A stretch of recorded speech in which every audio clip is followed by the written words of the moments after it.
Now, the DeLorean was, of course, the car that Michael J. Fox used to zip around in Back to the Future. But everybody knows that, so we're not going to mention it. Instead, we're going to tell you all about the less well-known story behind DeLorean. Well, John DeLorean I know very little about. I'd like to say I was too young to remember a lot about John DeLorean. All I do remember was that the man must have been a blooming genius because he managed to talk our government out of millions of pounds to go and fund his car empire. Which he was producing these wacky, wild cars in Ireland, I think it was. And I think he just spent the money out on a big yacht somewhere in the south of France, because I don't think the company was a huge success. In fact, I know it wasn't a success, and that went to the wall. So John DeLorean, I suppose, was just a professional playboy. So DeLorean was probably the only man in the world with the technical know-how and the entrepreneurial skills to set up an entirely new car company. But still, it was a massively ambitious project.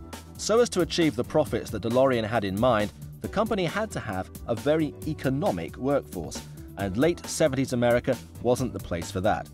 So with a lure of £47 million in sponsorship proving irresistible, DeLorean moved to Northern Ireland. I think, irrespective of the films, I think that the car does have its own appeal. You know, to my knowledge, it's the only car that was ever made without any paint on it. You know, it is stainless steel, and it's unique because of that. The car itself followed DeLorean's flair for innovation.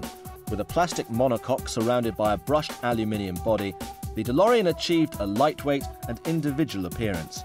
A Renault-sourced 2.7 V6 provided performance that meant the DMC-12 had go as well as show. I think very disappointing in its performance. They were very heavy cars, and the performance obviously suffered a lot for that, but the bodywork was one of the biggest problems. It would mark very easily. If you leant up against it in jeans, the rivets in your jeans would scratch, the paintwork, even fingerprints would stay.